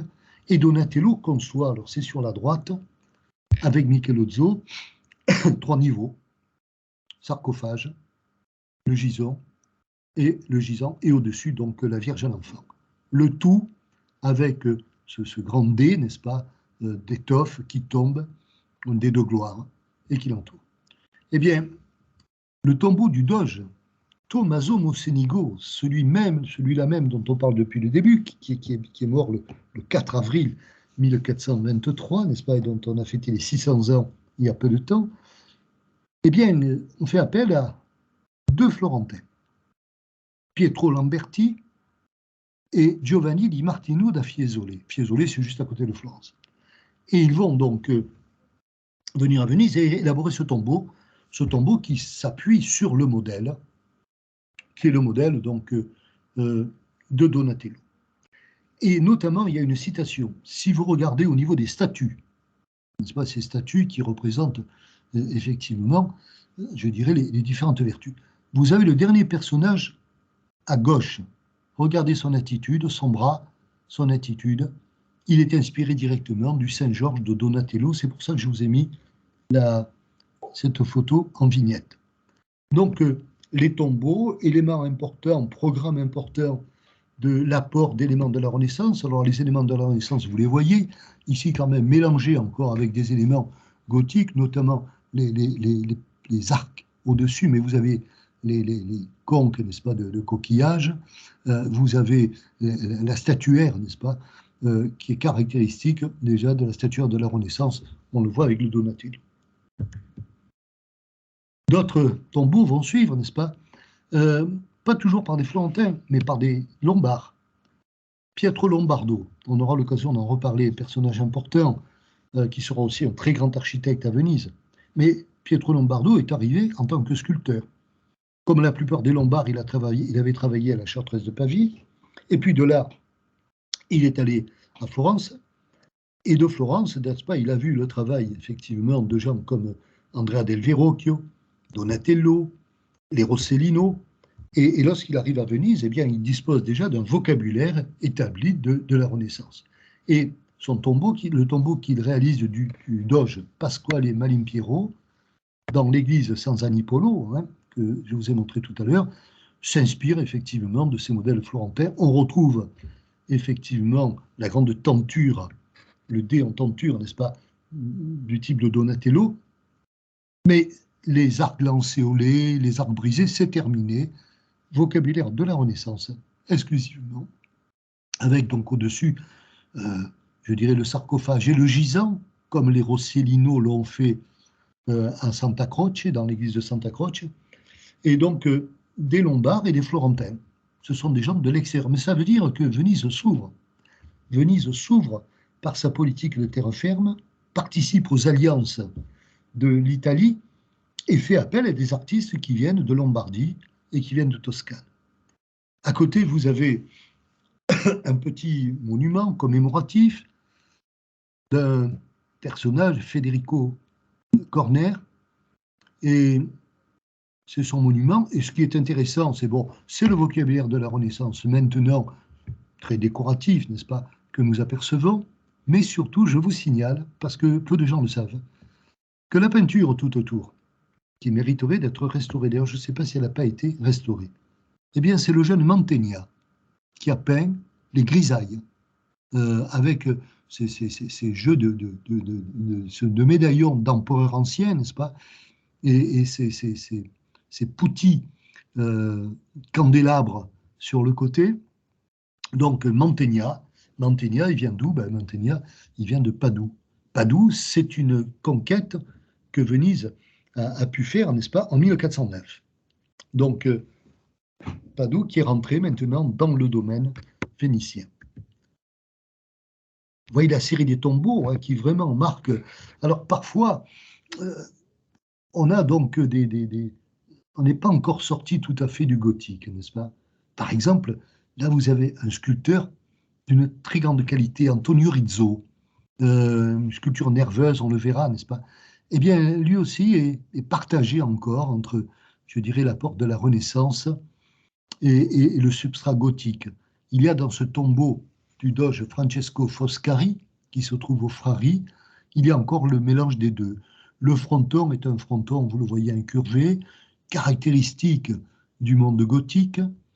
On a encore le dé qui, lui, donc, s'appuie, mais le décor un peu fleuri que vous apercevez est associé avec des éléments qui sont des éléments du vocabulaire antiquisant. Et puis, Antonio Rizzo, progressivement, n'est-ce pas, en haut, nous sommes en 1475, autour de 1475, l'année suivante, on lui commande le tombeau d'un doge, Niccolo Tron, et là, il bascule totalement. C'est vraiment la période charnière, n'est-ce pas, 1475, il bascule totalement dans le vocabulaire de la Renaissance. Toujours ces tombeaux qui sont collés contre la paroi, mais là avec plusieurs étages, de nombreuses statues, et je dirais tout en haut, les voussures traditionnelles qui sont remplacées par un arc profond de plein cintre avec des caissonnages. Là, on est tout à fait dans le vocabulaire qui est celui, donc, le vocabulaire antiquisant que préconisent les artistes adeptes de la Renaissance. Donc, et vous voyez comment les tombeaux ont évolué. Maintenant, nous avons une espèce de grande machine. Nous sommes en 1476. Grande machine, n'est-ce pas, collée toujours contre le mur, et qui voit se multiplier le rapport entre l'architecture et la sculpture. D'ailleurs, Antonio Rizzo, qu'on a évoqué avec ce passage, n'est-ce pas, à la Renaissance, Antonio Rizzo, personnage intéressant, il est né à Vérone. Il est né à Vérone en 1430 et il a d'abord travaillé en Lombardie. Il a travaillé à la Chartreuse de Pavie. La Chartreuse de Pavie qui a été l'atelier le plus important au niveau de la sculpture de la Lombardie. D'ailleurs, si vous allez à la Chartreuse de Pavie, dans le grand cloître, il y a des éléments de terre cuite moulés et certains lui sont attribués. Il a été l'élève de notre Lombard, Andrea Bregno, avec qui il est très rapidement à Venise, n'est-ce pas? Bregno partira ensuite à Rome, et il va donc réaliser cet arc Foscari. Il a déjà fait le tombeau de Foscari, n'est-ce pas, du doge Foscari. Là, nous sommes au palais des doges. Regardez le portrait. Il y a encore donc un arc surbaissé qui est d'influence gothique. Au-dessus, on a encore un fronton qui est un fronton incurvé et qui est un fronton, je dirais, concave et non pas régulier, géométrique, n'est-ce pas, à pan coupé. Et puis, vous avez encore des pinacles fleuronnés qui supportent les statues. Mais pour le reste, on a une plasticité, une monumentalité avec le jeu des colonnes, le jeu des médaillons dans les équinçons, les statues, qui montrent l'affirmation d'un langage Renaissance qui se met en place. Et nous sommes dans la deuxième moitié du XVe siècle. Dans cet arc Foscari, il y a deux statues remarquables. C'est Adam et Ève. Ève, d'ailleurs, qui est d'une très grande modernité, on pourrait la prendre pour une sculpture du début du XXe siècle, n'est-ce pas? Avec ses épaules étroites, ses hanches très larges. Elle a un canon qui est un canon que l'on retrouve dans les réalisations de l'Art Nouveau. Mais par contre, regardez la tonicité nerveuse de Adam. Alors, cet expressionniste de la photo, bien sûr, on peut dire, de la sculpture, on peut dire qu'il y a Donatello qui a été... Mais là, ce n'est pas Donatello, n'est-ce pas? Ça vient de la Chartreuse de Pavie. À la Chartreuse de Pavie, lorsque Rizzo travaille, eh bien, il est accompagné par deux frères, deux têtes brûlées, ça je peux le dire, n'est-ce pas? Les frères Mantegazza. Et ils ont une sculpture torturée, nerveuse, expressionniste, pleine d'énergie. Et on va retrouver cette énergie. Regardez par exemple au centre, vous avez donc Antonio et Cristoforo Mantegazza, 1475, c'est au Louvre. Ils ont travaillé sur la Chartreuse de Pavie. Regardez le visage acéré, aigu, l'expressivité des mains, et également le drapé qui est un drapé de feuilles d'aluminium. On a là donc les droites, n'est-ce pas, la cape qui part tout droit. On a là donc une espèce d'audace au niveau plastique étonnante. Et à côté, à gauche, vous avez l'influence aussi de Bramante. Bramante qui est maintenant à Milan. En 1490, il va quitter Milan, n'est-ce pas? Parce que, effectivement, Milan va tomber avec l'arrivée de Louis XII. Mais Bramante avait décoré dans un certain nombre de palais. Donc, ici, donc, vous avez un palais qui est le palais de la famille Panigarola. Et vous avez donc ce guerrier. Et regardez la tonicité de ce guerrier par Bramante. Et si vous regardez maintenant à gauche, eh bien, vous voyez qu'Antonio Rizzo présente aussi cette tonicité nerveuse qui fait penser aussi au frère Pollaiolo. Vous voyez, on est dans ce courant expressif de la Renaissance. Donc, Antonio Rizzo, un grand sculpteur, mais celui qui va régner, je dirais presque sans partage, sur la grande sculpture, c'est Pietro Lombardo. Pietro Lombardo, il est né à Lugano. À l'époque, Lugano fait partie de la Lombardie. Maintenant, ça fait partie du Tessin, c'est la Suisse. Pietro Lombardo est né en 1435, il décédera à Venise en 1515. Il a d'abord commencé sa carrière comme sculpteur. Et il se spécialise dans les grands monuments funéraires. Donc ici, vous le voyez, un magnifique tombeau à gauche, c'est le tombeau du doge Pietro Mocenigo, dans l'église de San Zanipolo. Donc vous voyez une espèce d'arc de triomphe, vocabulaire de la Renaissance, grande statuaire en ronde bosse, avec ce doge qui est porté comme sur un pavois au niveau de son sarcophage. Et ses caractéristiques, il est aidé par ses deux fils. Il a deux fils. L'aîné s'appelle Tullio, donc Tullio Lombardo, et le plus jeune s'appelle Antonio. Eh bien, Tullio se révélera le plus grand sculpteur de la deuxième moitié du XVe siècle à Venise. Un personnage extraordinaire, n'est-ce pas? Antonio, c'est aussi un grand sculpteur, mais vous verrez, il n'a pas la densité, l'acuité de Tullio Lombardo. Tullio Lombardo, qui va travailler sur l'autre tombeau, celui que vous avez à droite. C'est le tombeau du doge Andrea Vendramin. Il est mort en 1478. Et nous sommes toujours à la basilique San Zanipolo. Nous sommes en 1490 lorsque le tombeau est érigé. Et là, vous voyez, la forme de l'arc de triomphe s'est affirmée. C'est un véritable arc de triomphe avec une qualité de la statuaire étonnante. Ben oui, la statuaire, c'est Tullio et Antonio qui vont la réaliser.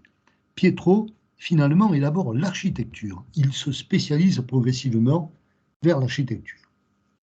Et quant à Tullio, c'est lui qui réalise cet Adam.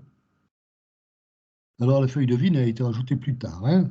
À l'origine, il n'y avait pas cette pudibonderie au niveau donc, des réalisations de Tullio Lombardo, vous le verrez. Donc c'est un Adam qui vient du monument, n'est-ce pas, du Doge Chandra Vendramin. Et la statue a été détachée et elle est actuellement au Met à New York. C'est le premier nu de la sculpture chrétienne. Donc c'est important. Ensuite, il y aura, bien sûr, le Bacchus de Michel-Ange, mais le premier nu, c'est celui-ci, n'est-ce pas? C'est le Adam de Tullio Lombardo. Et un art antiquisant, le déhanchement, c'est Polyclète.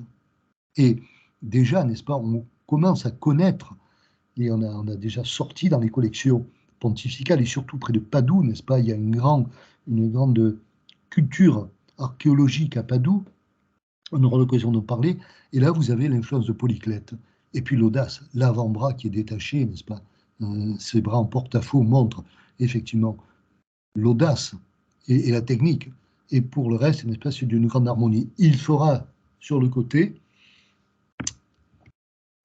son père a fait l'architecture, lui fera la sculpture, et notamment ses femmes. Alors là, ceux qui étaient avec moi et qui ont suivi le séminaire sur la sculpture grecque, eh bien, vous devez noter que ces femmes, avec la main sur l'épaule, s'inspirent directement de deux modèles qui ont été donnés par Praxitèle, et qui sont la grande et la petite Herculanèse.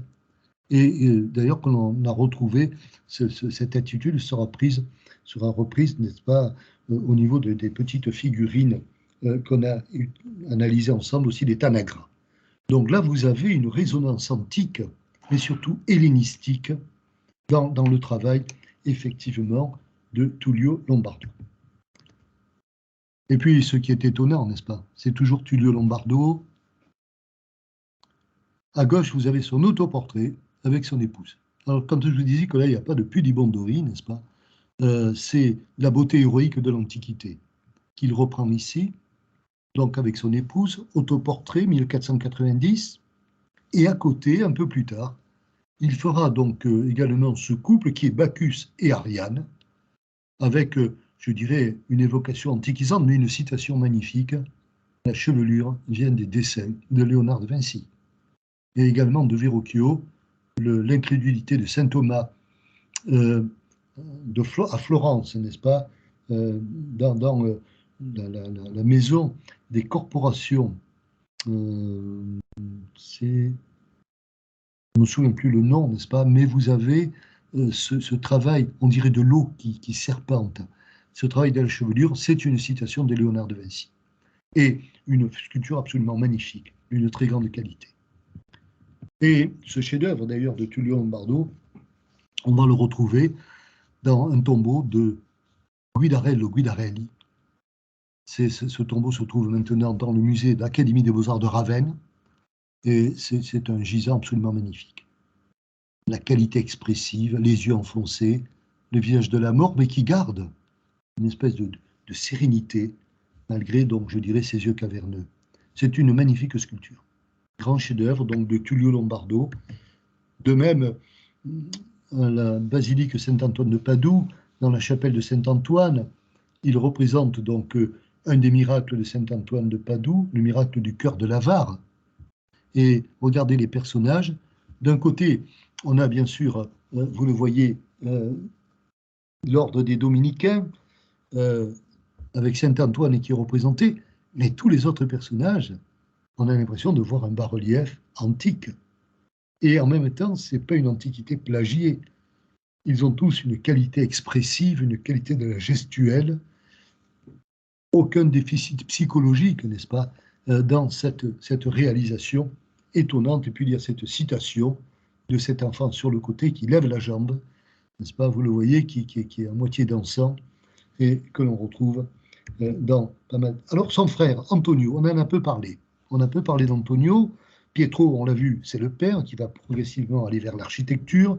Ses deux fils, Tullio, le génie, le meilleur sculpteur de Venise à cette époque, et Antonio. D'Antonio, il a une belle qualité, mais il n'est pas pointu. Euh, je dirais, regardez cette représentation d'Athéna. Le visage manque d'expressivité. Apollon, le cou, les proportions, c'est pas tout à fait ça. Et ce cheval, on dirait un cheval de bois de manège. Donc il n'y a effectivement que les faibles sur le côté qui est parfaitement réussi, mais c'est techniquement parfait, mais ça manque de présence. Ça manque de présence, mais techniquement c'est parfait. Regardez le drapé d'Athéna, il est magnifique, n'est-ce pas? Et, mais par contre, il n'y a pas cette présence, cette force qu'exprime la sculpture de Tullio. Alors, il y avait eu le choc, je dirais, de Donatello avec le Saint Jean-Baptiste, vous l'avez vu, mais surtout, il va y avoir la venue de Donatello. Donatello qui va complètement inverser le cours de la sculpture de bronze. Alors, il arrive où, n'est-ce pas? Il arrive à Padoue en 1443. Et il est venu pourquoi? Il est venu pour faire la statue équestre du Guatamelate, qui était un condottiere qui avait guidé les armées de Venise, n'est-ce pas, dans la plupart des conquêtes. Et il va également travailler sur l'autel majeur de la basilique Saint-Antoine. Alors, le Guatemala, magnifique, quel portrait équestre, inspiré du Marc Aurèle du IIe siècle des collections pontificales. Il n'est pas encore, n'est-ce pas, il est allé à Rome, Donatello, nous le savons, il n'est pas encore présent, ce portrait équestre de Marc Aurèle sur la place du Capitole, mais Donatello le connaissait, il s'en est inspiré pour la statue du Guatemala. Et la technique du bronze, à cire perdue, extrêmement délicate, eh bien, lui a demandé d'avoir un certain nombre d'ouvriers. Et il va former toute une équipe remarquable qui va donner naissance à une véritable école du bronze dans la Vénétie, à Padoue et à Venise. Et vous voyez donc le Guatamelata, et puis à côté, vous avez le grand hôtel, l'hôtel majeur, avec ce nombre important de grandes statues de bronze. Alors, il y en a partout, n'est-ce pas, à tous les niveaux, et également ces bas-reliefs étonnants, où il va apprendre aux artistes de la Vénétie à gérer la perspective. Regardez par exemple le miracle de l'âne. C'est sur l'autel majeur, c'est un de ces grands panneaux. Donatello utilise ici le non sfinito, c'est-à-dire qu'il ne polit pas le marbre pour donner le sentiment de l'action, mais regardez la construction géométrique de la perspective.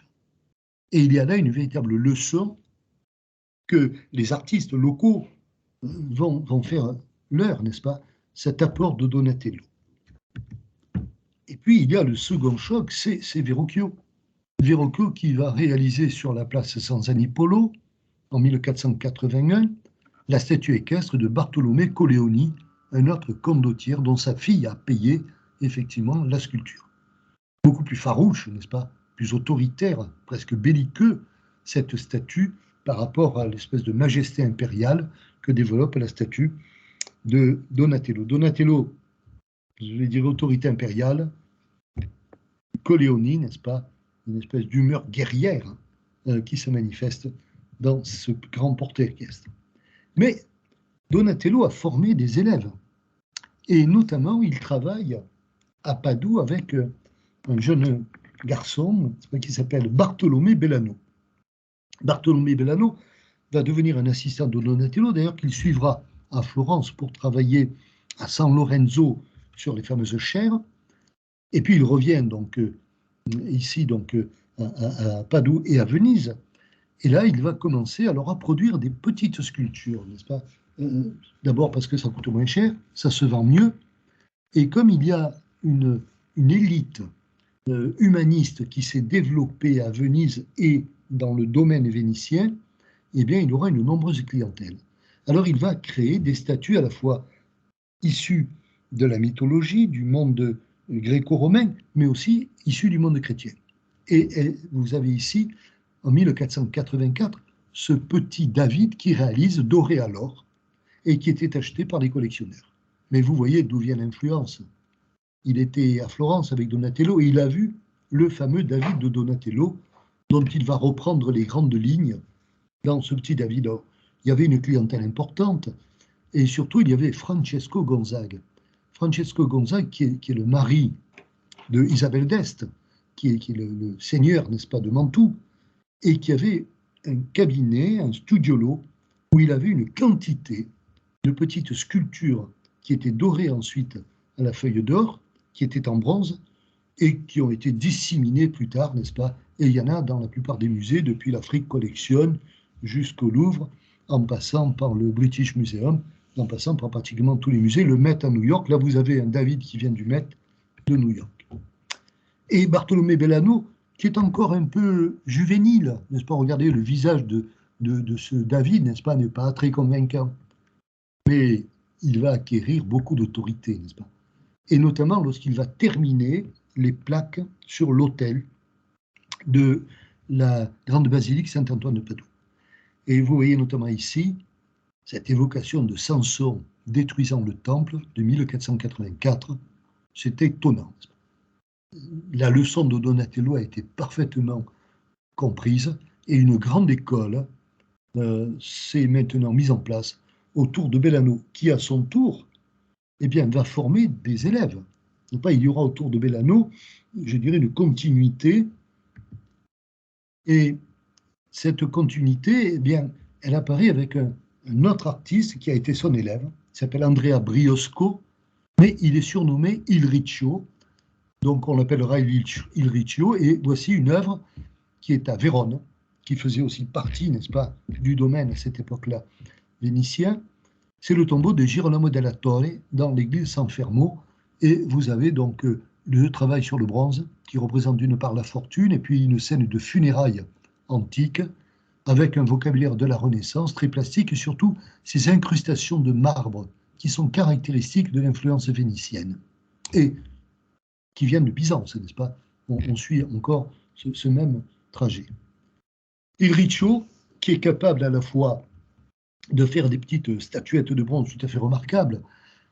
Là, c'est la collection fric, pleine de sauvagerie païenne. C'est ce jeune homme, n'est-ce pas, qui lève un bras qui était armé, on a perdu l'arme qu'il tenait, n'est-ce pas? Et on retrouve les nervosités toniques dont on a parlé, mais il est capable en même temps de faire la plénitude plastique de cet effet Bassi, qui est d'une étonnante modernité. On pourrait le situer au début du XXe siècle, n'est-ce pas, dans les années je dirais 1910. Tout à fait étonnant, et en même temps ce visage issu de l'Antiquité romaine qui est remarquable. Donc vous voyez, ces gens sont tout à fait étonnants.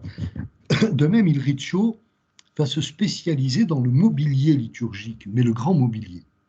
Et dans la basilique Saint-Antoine de Padoue, il y a ce fameux santo, ce cierge pascal, mais là ce porte-cierge, n'est-ce pas, qui est en bronze, avec des figures étonnantes, une quantité de sculptures, il y a une virtuosité de la fonte à la cire perdue, vraiment remarquable, avec des scènes qui sont développées comme dans des tableaux, n'est-ce pas? Vous avez notamment ici la fameuse scène du Christ au limbe, hein, qui va chercher ceux qui sont dans les limbes attendant, n'est-ce pas, et ceux qui n'ont pas reçu le message du Christ, mais qui sont considérés comme des justes et que l'on va récupérer, le Christ va le récupérer pendant les 3 jours après la crucifixion. Mais également, Il Riccio réalise des lampes antiquisantes, à la manière antique, qui sont très recherchées par les collectionneurs, n'est-ce pas? Donc tout ça est parti à Venise depuis l'arrivée, vous l'avez vu, de Donatello. Et à Venise même, ça a été un grand moment pour moi, je dois vous le dire. J'avais un contact très important à Venise, et j'ai pu rentrer dans une chapelle qui est une chapelle où on ne peut pas pénétrer, qui s'appelle la chapelle des Mascoli. Cette chapelle des Mascoli, dans San Marco, elle comporte des mosaïques remarquables, mais ce n'est pas l'objet aujourd'hui, mais elle a surtout ce fameux chandelier fait pour San Marc, et réalisé par un autre élève de Bellano qui s'appelle Maffeo Olivieri. Et Maffeo Olivieri a un style d'une très grande modernité. Je dirais une espèce de naturel, peu populaire. Moi, quand je vois, n'est-ce pas, ce sont les vertus qui sont représentées ici, n'est-ce pas? Et vous avez notamment la force, sur la partie droite. Alors la force, elle ne tient pas la colonne, elle est appuyée sur la colonne. Mais on dirait une belle napolitaine, n'est-ce pas? Enfin, une belle matrone napolitaine, une femme du Sud. Il y a une espèce de vérité, à la fois de la physionomie, de la qualité expressive, de la bonhomie aussi des œuvres de Maffeo Olivieri, n'est-ce pas? Qui est de Brescia, qui dépendait également, qui avait été conquis, n'est-ce pas, Brescia, par les Vénitiens aux dépens des Milanais. Et ça se trouve donc dans cette fameuse chapelle, n'est-ce pas? Et enfin, toujours pour rester, n'est-ce pas? Verrocchio a formé aussi des assistants, et notamment donc un sculpteur qui s'appelle Alessandro Leopardi. Et Alessandro Leopardi est un remarquable dessinateur. Verrocchio, aidé de Leopardi, va réaliser l'argile, n'est-ce pas, l'argile pour le Colleoni, pas le fondre, mais il ne fera pas la base. Et la base, eh bien, c'est Leopardi qui va la réaliser, qui avait accompagné donc Verrocchio. Et Leopardi va devenir lui aussi un grand spécialiste du bronze. Alors nous sommes ici à la place Saint-Marc. Voilà, c'est prise du premier étage, là où se trouvent les fameux chevaux dont on a parlé tout à l'heure. Et si vous regardez la place Saint-Marc, vous avez deux porte-étendards gigantesques au premier plan. Mais rapprochons-nous. La base, qui est très haute, regardez la hauteur par rapport aux personnes qui sont là, n'est-ce pas? Eh bien, c'est Alessandro Leopardi, celui qui a été formé par Verrocchio, n'est-ce pas? Ce sont des thèmes marins qui sont représentés. On a Amphitrite, n'est-ce pas? On a également des tritons. La mer, Venise, effectivement, la mer est importante. Et puis au-dessus, vous avez des espèces de sphinges, mais curieuses, n'est-ce pas? Qui sont avec ces queues de serpent. Il y a un côté fantastique, n'est-ce pas, dans ces réalisations, mais c'est tout à fait étonnant et ça demande, c'est un travail colossal, une fonte du bronze, n'est-ce pas, qui est un véritable prodige d'arriver à fondre, n'est-ce pas, des bronzes de cette dimension. Toujours Leopardi, il va réaliser dans le fameux baptistère dont on a parlé au début avec la danse des 7 voiles, il va réaliser le tombeau du cardinal Zen, qui sera terminé par Paolo Savin, qui lui succédera, n'est-ce pas? Mais regardez le classicisme de cet ouvrage. Au-dessus, on a donc le gisant en bronze du cardinal, et puis vous avez ces statues des vertus, n'est-ce pas, qui sont d'une très grande qualité, d'une très grande noblesse, et puis ces personnages mi-végétaux, n'est-ce pas, mi-féminins, tout à fait étonnant, c'est d'une très grande qualité. Donc, vous voyez cette magnifique école du bronze qui s'est développée. Et enfin, celui qui va travailler pour l'aristocratie, pour les grands seigneurs, pour l'élite, n'est-ce pas, c'est un personnage qui est un personnage attachant qui s'appelle Pierre Jacopo Alari Bonacolsi. Mais il a un surnom, on l'appelle l'Antico parce qu'il s'est fait un spécialiste des reproductions des statues antiques. Et il fait ça avec une très grande qualité, n'est-ce pas, de fini. Et bien sûr, avec l'or qui est là, on dit d'ailleurs que l'or, c'est Mantegna qui aurait doré ces statues. Mantegna qui travaillait pour Francesco Gonzague, le mari d'Isabelle d'Este.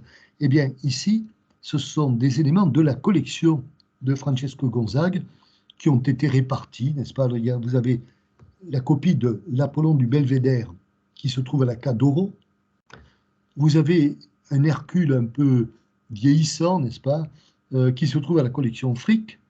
Et puis vous avez cette magnifique Ariane, ce buste magnifique qui se trouve au Künstlerisches Museum de Vienne. Donc vous voyez, cette collection qui appartenait à Francesco Gonzague a été répartie, n'est-ce pas, mais réalisée par ce Vénitien, l'Antico, n'est-ce pas, qui ensuite, il a été appelé à la cour de Mantoue et il a travaillé à la cour de Mantoue. Alors, je vais essayer d'aller rapidement parce que j'avais beaucoup de choses à vous dire. Je terminerai avec un autre artiste qui caractérise bien cette grande école du bronze de Venise à la Renaissance, c'est Francesco de Sant'Agata, qui est un Padouan et qui représente sur la gauche, n'est-ce pas, cet Hercule, qui est dans la collection Valas à Londres. Et sur la droite, vous avez une représentation de Samson, ici représentée, n'est-ce pas, de Sant'Agathe, avec cette qualité du marbre étonnante, n'est-ce pas. Nous sommes là à la Frick Collection également, n'est-ce pas, sur la partie droite. Et puis, de la sculpture à l'architecture, où apparaît l'architecture de la Renaissance, eh bien, une des premières apparitions, c'est sur le fameux arsenal. L'arsenal de Venise, qui est l'endroit le plus sacré de la Sérénissime, cet arsenal qui existe toujours, hein, c'est maintenant, il est occupé par les militaires, mais avec un grand musée des maquettes qui a été présenté, mais c'est encore un domaine militaire. Donc vous avez l'entrée de l'arsenal, avec le canal qui arrive ici, les deux tours qui sont donc du XIVe siècle, et sur le côté gauche, on va y aller, un portail de la Renaissance. Alors vous avez la représentation de l'arsenal de Venise qui date de 1500. Vous reconnaissez les deux tours avec ce pont levant, et sur la gauche, vous apercevez un fronton. Eh bien, c'est le fronton que vous avez sur la partie droite, la porte de l'Arsenal, qui date de 1460. Alors, les statues qui sont en bas ont été rajoutées plus tard, n'est-ce pas, notamment après la victoire de Lépante, mais à l'origine, il y avait le lion de Venise, et vous aviez ensuite donc le portail, qui est un des premiers ouvrages de la Renaissance, et qui a été réalisé par un architecte intéressant, n'est-ce pas, dont on a déjà évoqué, c'est Antonio Gambello. Antonio Gambello, c'est lui qui avait fait, on l'évoquera plus tard. Il a une culture gothique, mais très rapidement, il va passer au vocabulaire de la Renaissance. Donc, Antonio Gambello, le portail de l'Arsenal. Antonio Gambello qui avait commencé à construire cette église, qui est l'église San Giobbe. L'église San Giobbe sera complétée, terminée, par Pietro Lombardo. Et évidemment, vous allez voir le changement, n'est-ce pas? Alors là, nous sommes à l'extérieur et nous pénétrons. Le portail, caractéristique du style néo-florentin de Pietro Lombardo, le père de Tullio et d'Antonio. Et à l'intérieur, regardez, on a l'impression de voir une église florentine. Vous savez, ces églises avec ce compartimentage géométrique en pietra serena, cette pierre grise. Et là, c'est véritablement, n'est-ce pas, un découpage très florentin au niveau donc des surfaces et des encadrements. Mais le plus étonnant, c'est ceci. À San Giobbe, dans la chapelle de la Vierge ou chapelle Martini, les Martini, c'est une famille de Lucques. Ce sont des commerçants qui sont établis à Venise et qui ont demandé pour la réalisation de leur chapelle à Luca della Robbia de venir à Venise. Et vous avez ici, je dirais, Florence au cœur de Venise, avec donc ces évangélistes et ce Père éternel placé au centre de cette chapelle Marini. Et l'architecture de la chapelle Marini a été faite par un architecte que nous connaissons, c'est Rossellino, Bernardo Rossellino. Donc vraiment un implant de la Renaissance florentine au cœur de Venise. Et nous sommes ici donc lorsque c'est réalisé en 1450, n'est-ce pas? Et ensuite, la 1471 pour la chapelle Marini. Mais regardons ces éléments, c'est très intéressant de voir ça. Pietro Lombardo réalise l'architecture et autour de ce retable. Et le retable est peint par celui qui va être le plus grand peintre de la Venise de la deuxième moitié du XVe siècle et du début du XVIe siècle, c'est Giovanni Bellini. Mais ce qui est intéressant, c'est la complicité déjà entre l'architecte qui crée un encadrement monumental en relief, en pierre d'Istrie, et le peintre qui reprend le même modèle à l'intérieur, c'est-à-dire qui crée un trompe-l'œil magnifique. Et cette fusion architecture-peinture caractérise vraiment, je dirais, cette réalisation autour de Lombardo et des Bellini, on le verra ailleurs d'ailleurs, tout à fait étonnante. Alors, ce que vous voyez sur la gauche, c'est une copie de la Pala de Giovanni Bellini, qu'on appelle d'ailleurs la Pala de San Giobbe, puisque c'est pour l'église San Giobbe. Et de l'autre côté, vous avez donc la pala, la véritable pala, qui se trouve à l'Académie de Venise. Et on voit cette espèce de syncrétisme entre l'architecture et la sculpture. Quant à l'architecture de la Renaissance, des Lombardo, puisque c'est Pietro qui va être le véritable artisan, eh bien vous voyez qu'elle est singulière, elle est très originale. À la fois, les arcs brisés, les structures gothiques ont disparu, mais ces édifices demeurent très ajourés, problème du poids, et par contre beaucoup d'incrustations de marbre, et il fait une espèce de synthèse entre le passé vénitien oriental et la nouvelle architecture, celle de la péninsule de la Renaissance qui rentre. Et ce palais d'Ario, ou palais d'Amo, qui se trouve au début du Grand Canal, sur la droite, date de 1487. Il est caractéristique de la Renaissance vénitienne, la première Renaissance vénitienne, au niveau donc des demeures de ces palais, mais aussi au niveau des églises.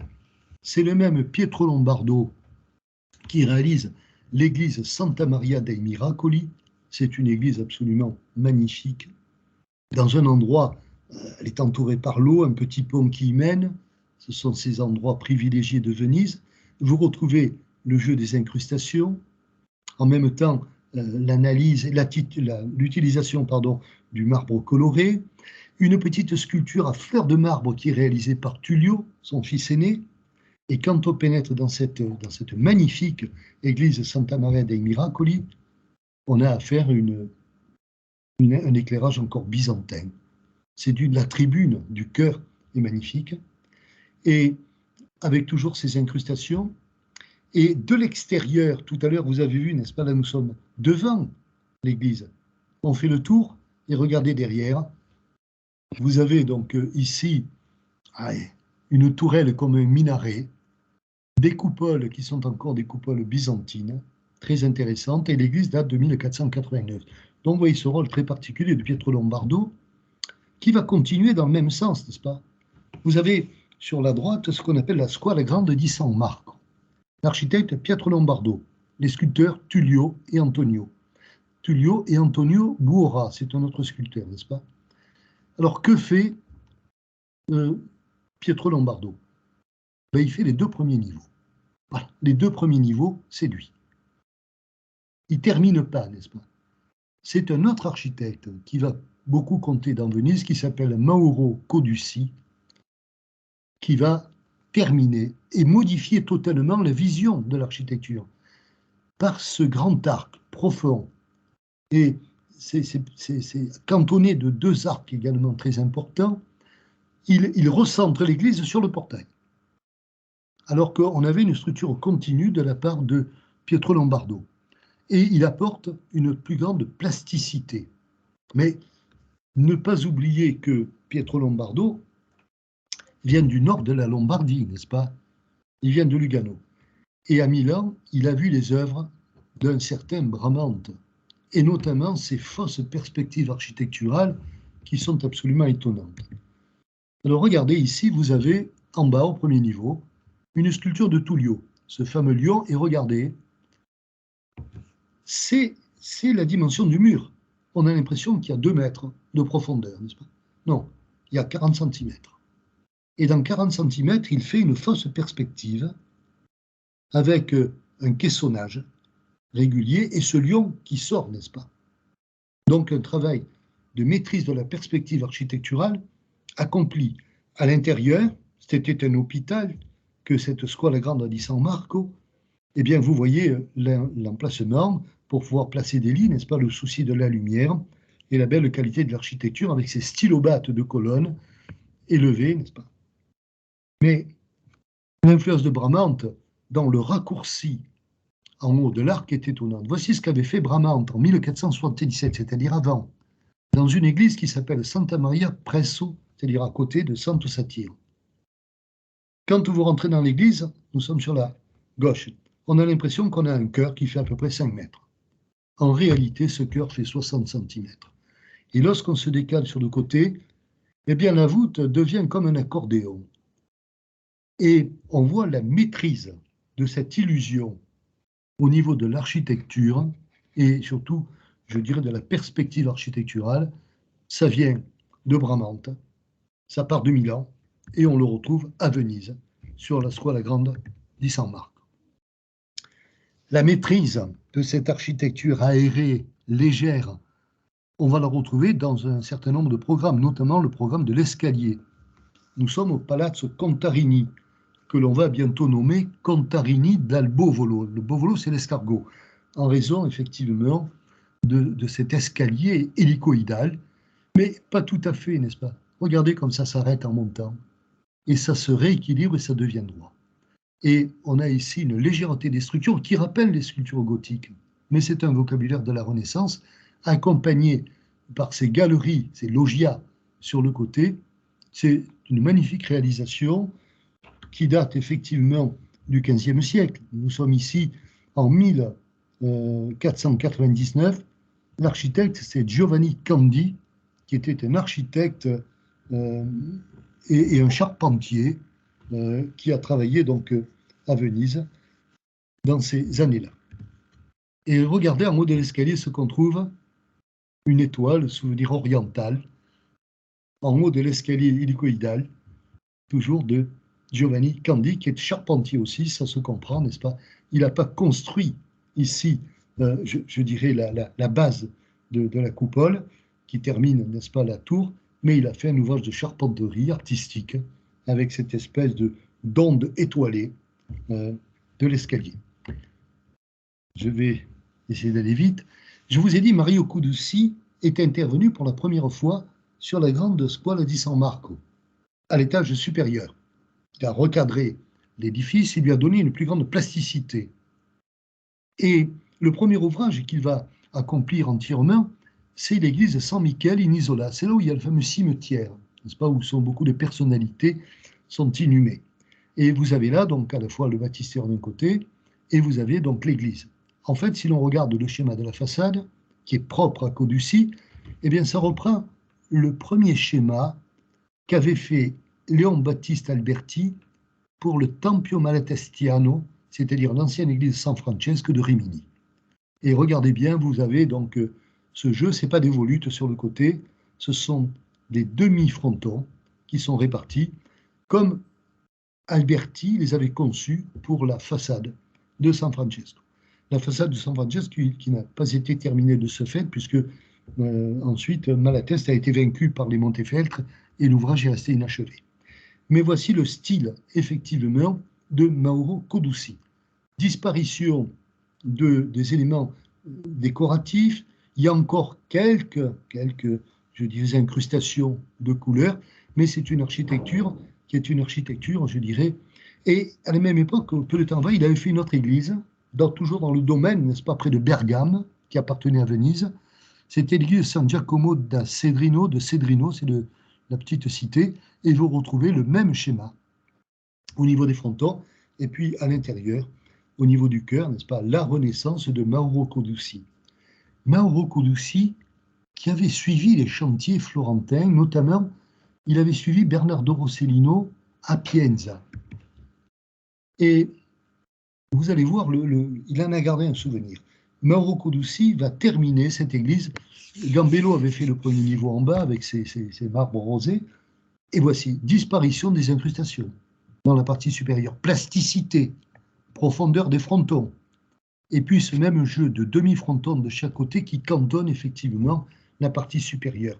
Et à l'intérieur, l'influence florentine, le découpage géométrique avec ce jeu qui ressemble effectivement au Pietre Serena. L'église à l'intérieur est encore gothique, bien sûr, c'est Gambello qui avait fait le plan. La façade, par contre, est directement issue de Mauro Cuducci. Mauro Cuducci qui fera également le grand clocher de San Pietro in Castel, lorsque vous allez à Torcello ou lorsque vous sortez, n'est-ce pas, vers la lagune, vers Murano, etc., vous apercevez ce grand clocher de San Pietro in Castello, du quartier de Castello. Et rappelez-vous, n'est-ce pas, Mauro Cuducci avait terminé la façade de la grande Scuola di San Marco, où l'on retrouve ce même jeu des arcatures. Mais regardez, progressivement, les éléments décoratifs ont disparu. Toujours cette évolution qui s'opère dans une autre scuola, c'est scuola di Saint-Jean-Évangéliste. Le portail est de Pietro Lombardo, mais lui aussi abandonne, n'est-ce pas, sous l'impact de la modernité, les jeux des incrustations, un vocabulaire de la Renaissance caractéristique, mais l'intérieur est fait par Mauro Conduci, l'escalier notamment. Et si vous regardez l'escalier, on a l'impression de voir l'escalier du Palazzo Vecchio.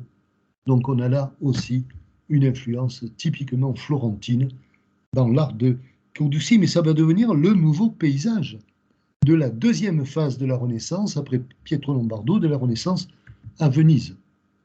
Et dans les églises qu'il réalise, Mauro Conduci, le style florentin est évident. Santa Maria Formosa, il a fait que l'intérieur. Hein. L'extérieur et la façade a été faite plus tard, vous la voyez, c'est une façade maniériste qui date du XVIIe siècle. Mais l'intérieur, typiquement florentin.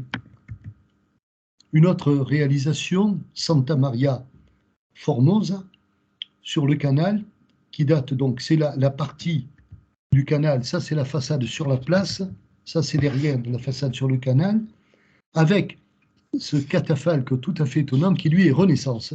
Ça c'est la façade de Renaissance plus ancienne, n'est-ce pas, 1541, et des masques grotesques que vous apercevez.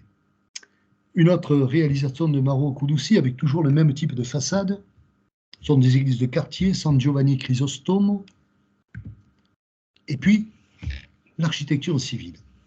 Et là, la nouveauté qu'introduit Mauro Conduci, c'est la fenêtre florentine. Cette fenêtre, vous la voyez avec deux lancettes et un médaillon ouvert, n'est-ce pas, au centre. C'est une réalisation qui s'inspire de Florence. Et ça va devenir la fenêtre caractéristique de la fin du XVe siècle sur les édifices le long du Grand Canal. Au modèle du Palais des Doges, rappelez-vous, avec ses arcs quadrilobés, succède la fenêtre florentine de Mauro Conduci. Alors là, vous avez le Palais Corner Spinelli sur le Grand Canal, mais regardez d'où ça vient. Palazzo Rucellai à Florence, Léon Battista Alberti fait le dessin, Bernardo Rossellino fait l'architecture, construit. Mais le dessin est de Léon Battista Alberti. Le même Bernardo Rossellino va réaliser le palais du pape Pie II Piccolomini à Pienza. Regardez les fenêtres. Vous voyez les deux éléments sur le côté et le médaillon ouvert au-dessus. Regardez ici, c'est le même schéma. Donc cette fenêtre florentine, eh bien, elle va triompher. Toujours Mauro Conduci, puis Tullio Lombardo qui le terminera, le palais Loredan Vendramin Calergi sur le Grand Canal, fenêtre florentine, plasticité. Mauro Conduci introduit, n'est-ce pas, les jeux des colonnes. Il y a un élément vraiment significatif des nouveaux palais vénitiens de la deuxième moitié du XVe siècle. Également, ça va apparaître dans les écoles, n'est-ce pas? Ici, vous avez la Scuola di San Marco, ce n'est pas la grande Scuola di San Marco, ça c'est la Scuola di San Marco. La réalisation, n'est-ce pas, toujours au départ le schéma de Mauro Conduci, mais ce sera repris par ses élèves qui le termineront. Donc, nous sommes avec San Giovanni Chrysostome, je l'ai déjà dit, je suis allé trop vite. Donc, ce sont Bartolomé Bon qui terminera, n'est-ce pas, les bons qui termineront la façade. On a encore des incrustations, souvenirs de Pietro Lombardo, mais la fenêtre florentine est caractéristique, vous le voyez, du travail de Mauro Conduci. Donc, et puis, sur la place Saint-Marc, la tour de l'horloge. La tour de l'horloge, qui est en fait la porte d'entrée d'un quartier, d'un sestiere di San Marco. C'est un ouvrage magnifique, mais qui a été un peu dénaturé parce qu'on a rajouté sur le côté deux bâtiments. À l'origine, c'était une seule tour. Architecte Mauro Conduci, nous sommes en 1496. J'avais noté que cette élégance est contrariée par les bâtiments contigus qui datent tout d'abord de 1506, les premiers étages, et puis le dernier étage en haut a été fait en 1775. Donc, c'est très embêtant, bien sûr, ça a gêné, n'est-ce pas, l'évolution ou la vision que l'on pouvait avoir, effectivement, de la tour de l'horloge, qui est d'une grande qualité. Mais surtout, les procuraties. Les procuraties, voilà, vous voyez la place Saint-Marc, ça, ce sont les plus anciennes. Elles sont sur la partie droite lorsqu'on est devant Saint-Marc et qu'on regarde vers la mer. Donc ces procuraties, elles sont conçues par Mauro Codussi. Et c'est Bartholomé Bon, le jeune, le fils du premier Bartholomé qui travaillait sur le balcon du Palais des Doges. Ces procuraties, qu'est-ce que c'est les procuraties? Ce sont les bureaux. Ce sont les bureaux de l'administration de la Sérénissime. Dessous, donc, il y a des magasins, puisque on ne perd pas, si vous voulez, l'évolution du commerce. On a les mêmes merlons en haut qui correspondent, je dirais, un peu à ceux du palazzo de Palais des Doges, qui est de l'autre côté, mais il n'y avait que ce côté de la place, n'est-ce pas? Avec la tour, et là vous avez la tour telle qu'elle était conçue à l'origine par Codussi, et puis à côté, on l'a cantonné de ces bâtiments qui lui ont levé son élégance et son dynamisme. D'autres grandes réalisations, toujours donc issues de cette église, cette qualité, n'est-ce pas, du travail de Mauro Codussi. Ses élèves vont poursuivre, n'est-ce pas, ici c'est Saint-Fantin de Scarpignano et surtout de l'arrivée d'un nouvel architecte, Jacopo Sansovino, qui vient de Rome. C'est un Florentin, enfin un Toscan, mais dans le petit village de Sansovino, près de Montepulciano. Et ici, n'est-ce pas, cette église Saint-Fantin reprend les schémas florentins. Elle a été décorée lors d'une fête avec ses tentures roses, mais sinon, elle est magnifique, n'est-ce pas? Ces églises d'inspiration florentine, toujours de Scarponino et Sansovino, une église très originale, l'église Saint-Fantin, que vous apercevez la façade, qui anticipe sur ce que fera Palladio plus tard. L'église San Felice également, où on retrouve le schéma de Mauro Codussi. Ce sont toujours, c'est Sante Lombardo, c'est le fils de Tullio, qui a été architecte, qui l'a réalisé. Je vais très vite. L'église San Felice, l'intérieur, toujours avec ce découpage très florentin. Et puis, ce Jacopo Sansovino, qui vient à Venise, n'est-ce pas? Il est parti de Florence, il a été l'élève d'Andrea Sansovino, dont il a pris le nom. Il est parti à Rome. À Rome, il a travaillé sur l'architecture. Et au début du XVIe siècle, il a une telle autorité qu'il va se comparer à Michel-Ange. Vous avez la sculpture du Bacchus ivre de Michel-Ange, et à côté, vous avez l'œuvre très élégante avec ce porte-à-faux du bras qui est absolument étonnant de Jacopo Sansovino. Donc c'est un très grand sculpteur, mais qui va être appelé comme expert à Venise pour voir les procuraties, et on va lui confier 2 monuments. Tout d'abord, la Zecca. C'est l'hôtel de la monnaie, c'est là où l'on frappe la monnaie. Son vocabulaire est un vocabulaire, je dirais, énergique, fait de colonnes baguées, fait de jeux de refrains qui sont très marqués. Il y a une espèce d'austérité un peu hautaine et martiale en fonction de... On bat la monnaie. Mais le changement s'opère là, c'est la venue des modèles romains. Sansovino va clore en quelque sorte ce paysage de la Renaissance architecturale basé effectivement sur le travail des Lombardo, des Codussi, c'est-à-dire des Lombards et des Florentins qui vont combiner, n'est-ce pas, qui vont ajuster leur attitude avec celle effectivement du substrat byzantin. Donc Gladzeck, et regardez les références. Bramante, qui réalise Bramante, le palais Caprini, c'était la maison où il habitait avec Raphaël, n'est-ce pas, à Rome. Regardez le jeu des refends, les doubles colonnes. Regardez ici le jeu des refends, tout en bas, n'est-ce pas? Et les doubles colonnes, ça vient de Baldassare et Peruzzi, Palazzo Massimo alle Colonne à Rome. Donc vous avez ici les modèles romains qui arrivent, n'est-ce pas? Et regardez les colonnes baguées, Giulio Romano, Jules Romain, n'est-ce pas? Formé l'assistant de Raphaël, qui avait fait au Palais du Thé, n'est-ce pas? Une porte du Palais du Thé à Mantoue, et Perrine del Vaga, l'autre héritier de Raphaël, n'est-ce pas? Le Palazzo Principe à Gênes, et ceci, ben, on le retrouve sur la Zecca. Donc, à Venise. Et enfin, il réalise la magnifique bibliothèque Marciana, c'est-à-dire de San Marco, qui est un ouvrage absolument étonnant. Je terminerai là-dessus en vous citant ce que dit, n'est-ce pas, Palladio. Palladio, à propos de cette a dit que c'était la plus belle réalisation du XVIe siècle. Il y a à la fois une qualité plastique étonnante, les colonnes, l'utilisation de la serlienne. Vous savez, quand vous avez deux colonnes et un espace qui est laissé, n'est-ce pas, on appelle ça une serlienne, du nom de Serlio, et les fenêtres en haut sont une variation sur le thème de la serlienne. Et puis il y a cette magnifique fresque d'enfants qui portent des guirlandes, de petits qui portent des guirlandes tout au-dessus, un ouvrage étonnant qui dialogue avec le Palais des Doges et qui est juste en face. C'est sur la petite place, n'est-ce pas, qu'on appelle la Piazzetta. Et je voudrais vous montrer, regardez, voici un détail que j'avais photographié, il y avait des travaux, mais regardez la frise tout en haut étonnante, on voit les serliennes. Et ça vient d'où? Eh bien, regardez la frise des Putti, elle vient de Rome, Baldassare et Peruzzi, la Farnesine.